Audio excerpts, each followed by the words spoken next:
Hi, I'm Ruby. Welcome to Altenew's AECP January 2024 video hop featuring colourful carnations. Here's a look at the project I've created using the Paint a Flower Modern Pink Dianthus outline stamp set. Remember to like, share, subscribe and hop along, leaving comments on every creator's video. That way you're in for a chance to win some fabulous goodies in Altenew's amazing giveaway. Check out the description box below for more information. I started this card by die cutting a stitched rectangular panel in 6 by 4 inches and using a die, and I then stamped the carnation from the Dianthus set multiple times so that I could get a strong impression. My cardstock is 300 GSM and it's textured, so it took a bit of time to get the detail that I wanted. I decided to stamp the sentiment at the same time because this is just going to be a one layered card, just to make it easy for postage. So I've done the two together, and the Thinking of You sentiment is from the same stamp set.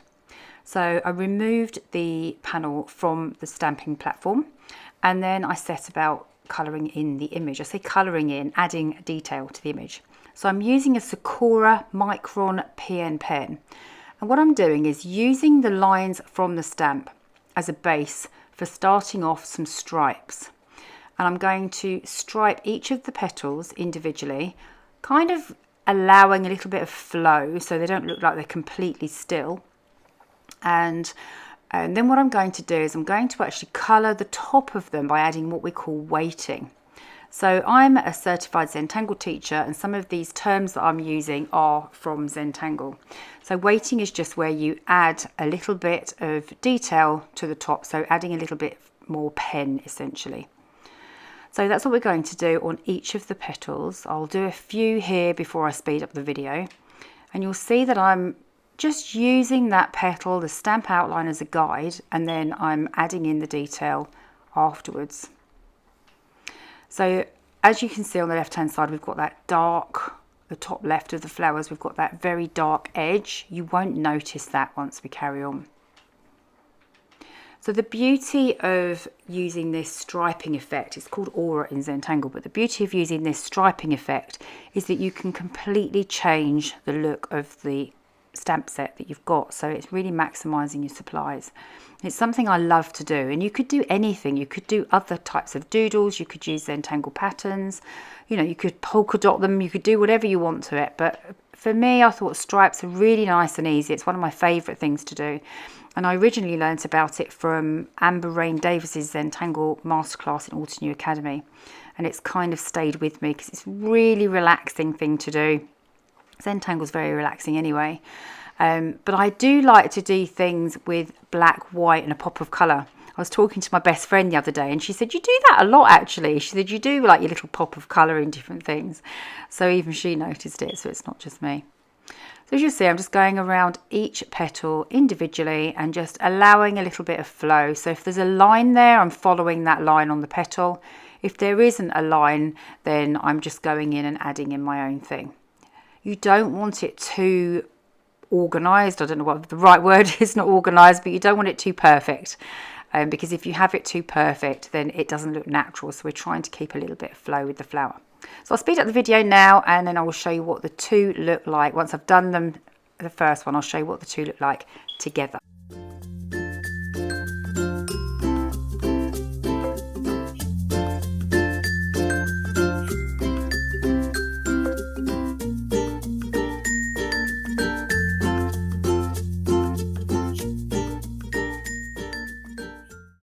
So here's a comparison of the two flowers. You can see they really are quite different, and you could add colour to this now because I've used a pen that works with Copic markers, artist markers, so you could add some colour. So I set about now the second flower and do it in exactly the same way, so I'll speed this up again.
that's the 2 flowers now complete, and next we need to go in and do some shading. Now in Zentangle there is a philosophy of no mistakes, and at this point I don't realise that I've actually picked up a woodless watercolour pencil because I'd got it out ready to do water splats. So I thought I was using one of Altenew's monochrome pencils, which is perfect for this.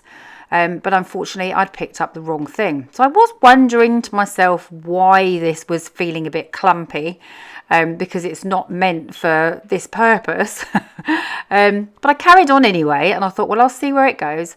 And so I just did shading in the same way that you would with any other card that you do. So just adding it in behind the petals. If any one petal overlaps another, I'm adding in the definition.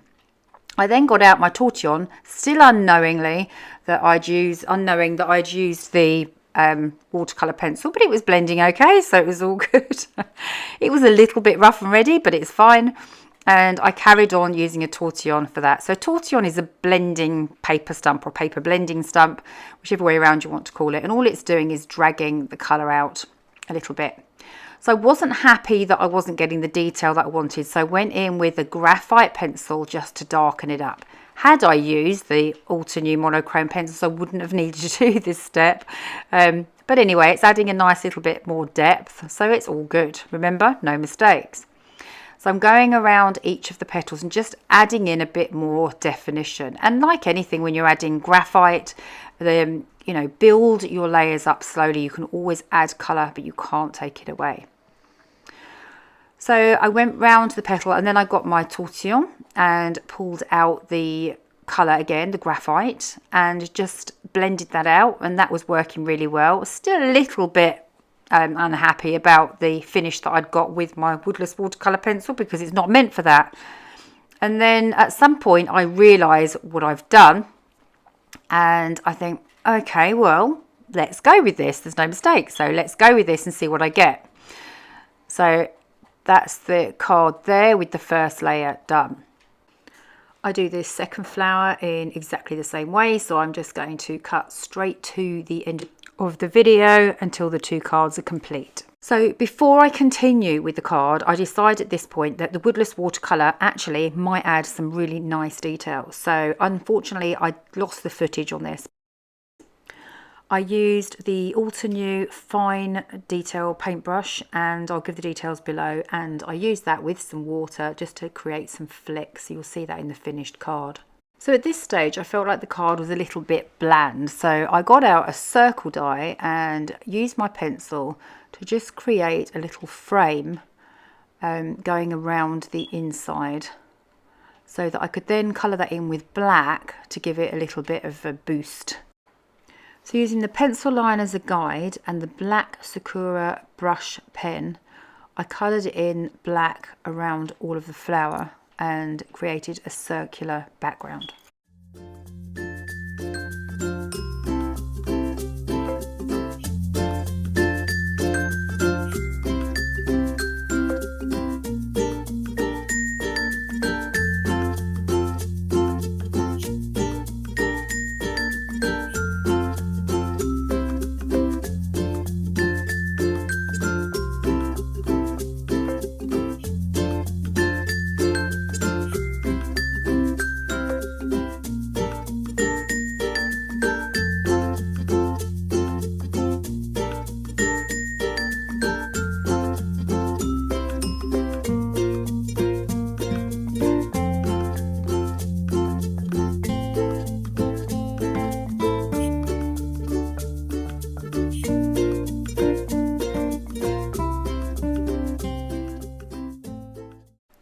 I feel like this gave a bit of a statement to the flowers. They kind of looked like they were floating, and this kind of gave it some stability.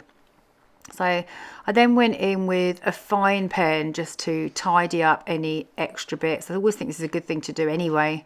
It's good to have one of these pens on hand, so if you've misstamped something or just want to add some finer detail back in that you might have coloured over, this is a great thing to do. I contemplated using the circle as a guide to go back with the pen, But once I lined it up, I realised that actually it was going to be a little bit tricky, so it's better just to do it by hand.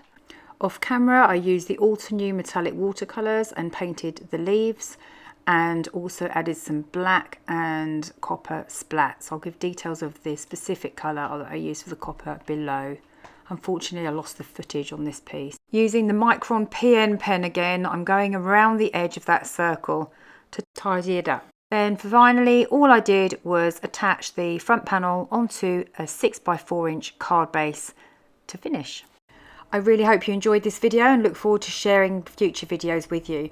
Remember to check out the description box below for all the hop details, and spread the love by liking, sharing, subscribing and commenting below. As you can see, I'm new to doing YouTube, so I appreciate all the love and likes you can give.